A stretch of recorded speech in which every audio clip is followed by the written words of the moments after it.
सोमवार यानी 1 फरवरी को देश भर की नजरें वित्त मंत्री निर्मला सीतारमण पर होंगी।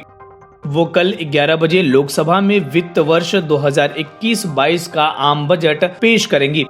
वित्त मंत्री निर्मला सीतारमण का ये तीसरा बजट होगा। इस बजट में पहले ही कई परंपराएं टूट चुकी हैं। ये बजट कई मायनों में ऐतिहासिक होगा और साथ ही चुनौतियों से भरा होगा, क्योंकि सीतारमण ऐसे वक्त में बजट पेश करने जा रही हैं जब जीडीपी ऐतिहासिक संकुचन के दौर में है। इसके अलावा कोरोना की वजह से बेरोजगारी भी बढ़ गई। ऐसे में इस बजट पर हर सेक्टर से जुड़ी फैसले और कदमों पर सबकी नजरें होंगी। कृषि क्षेत्र, स्वास्थ्य क्षेत्र और टैक्स को लेकर क्या संभावना है इस बजट से, इस वीडियो के जरिए हम आपको बताएंगे।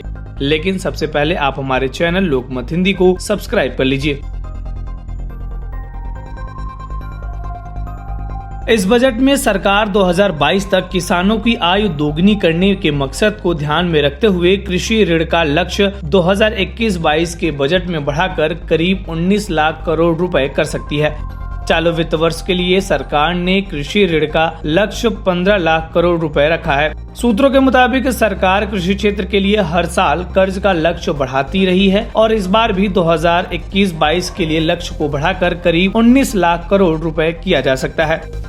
वहीं उम्मीद की जा रही है कि 1 फरवरी को सुबह 11 बजे पेश होने वाले बजट में मोदी सरकार किसानों को सौगात दे सकती है, जो पीएम कुसुम योजना से जुड़ी हुई हो सकती है। पीएम कुसुम योजना के तहत किसानों को सब्सिडी पर सोलर पैनल मुहैया कराए जाते हैं, जिनसे वो बिजली बना सके। किसानों को ये भी सुविधा दी जाती है कि इससे अपनी जरूरत भर की बिजली का वो इस्तेमाल करके बची हुई बिजलियों को बेचकर भी कमाई कर सकते हैं। वहीं टैक्स की बात करें तो इस बजट से सबसे अधिक उम्मीदें हैं तो मध्यम वर्ग और खासकर नौकरी पेशा लोगों को।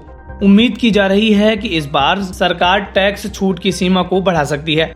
अभी टैक्स छूट की सीमा 2.5 लाख रुपए है, जिसे बढ़ाकर 3 लाख रुपए किया जा सकता है।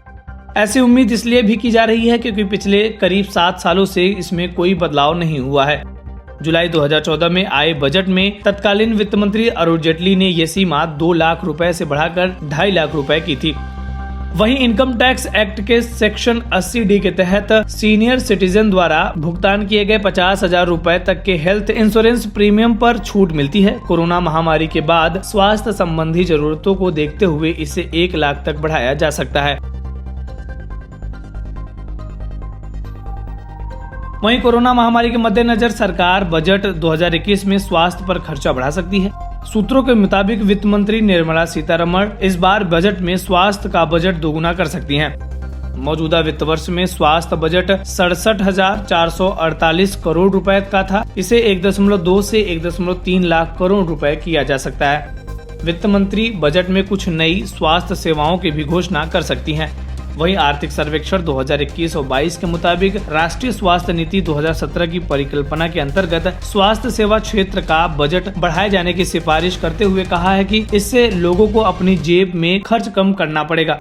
समीक्षा में कहा गया है कि स्वास्थ्य क्षेत्र पर सरकारी बजट वर्तमान में सकल घरेलू उत्पाद यानी जीडीपी के 1% से बढ़ाकर 2.5 से 3% किए जाने की आवश्यकता है। वहीं बैंकों की स्थिति सुधारने के लिए कितना खर्च किया जाएगा, इस पर भी ध्यान हो सकता है। बैंकों की खराब स्थिति को देखते हुए उन्हें फंड की जरूरत होगी ताकि वो बाजार में नए कर्ज देने की स्थिति में हो।